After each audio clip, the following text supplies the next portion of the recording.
All right, hello guys, welcome back. This is going to be the last instructional video. If you have questions, let me know. If you are stuck on anything, I could make a video on whatever questions you have. So let's go back to our population of our smoke detectors. Remember that the mean of that population was 60 months and the standard deviation was 8 months.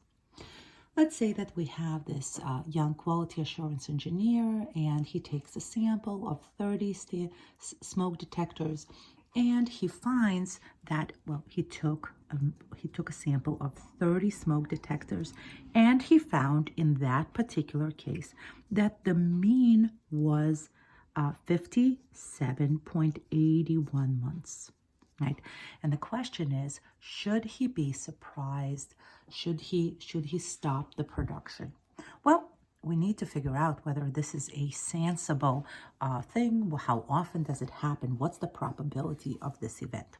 So I know that this sample is going to have mean that is going to be exactly like the mean of the population distribution. So it's going to be also 60 months. And the standard deviation of this sample is going to be just 8 over square root of 30 because we have 30 in our sample, which turned out to be, I don't quite remember, but I believe it was 1.46. Could be a little bit different. Calculate, see that I'm right. All right, so should he be surprised? Well, it really has to do with where does it end up on our curve, all right? So there is our distribution, and there is our 60 months. This is our mean. Where does this 57.81 ends up? Well, what are we going to do? We're going to do the z-score.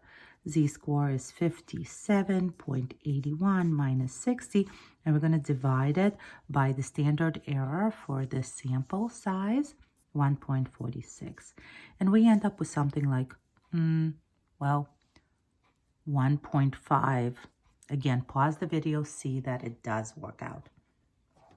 So what would be the probability of getting such a z-score?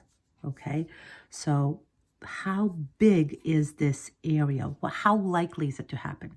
So z being less than negative 1.5 is going to be, go look up your z chart.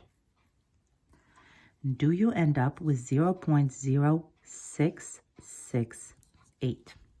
This is roughly 7%.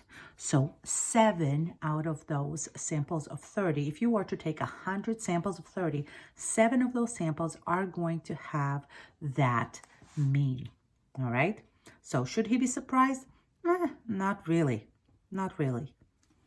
Now, let's say that the same quality assurance engineer takes a sample of 100 smoke detectors.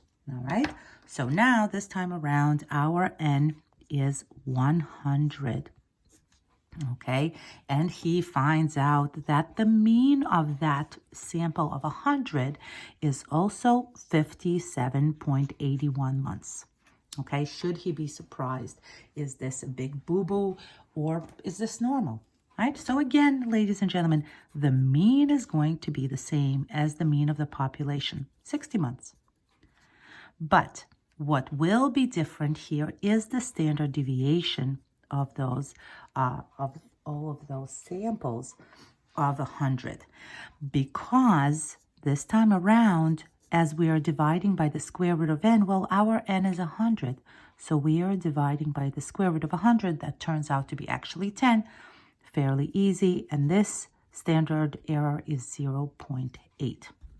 Okay, so how likely is this to happen? Well, let's figure this out.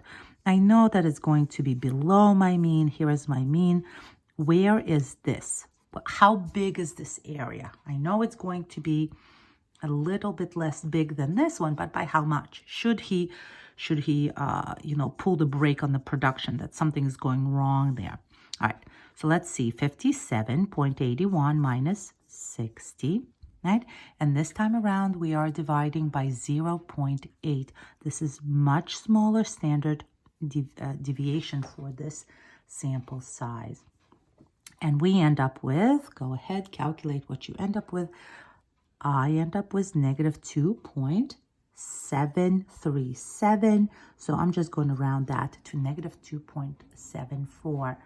So this is fairly far, all right? And if I were to go to my Z-chart, really quickly, pause your video and go check this in your Z-chart.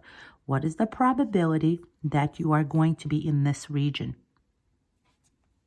Okay, you should end up with something like 0.0031. It's 1/3 of a percent, okay? It's 1/3 of a percent that something like this should happen, right?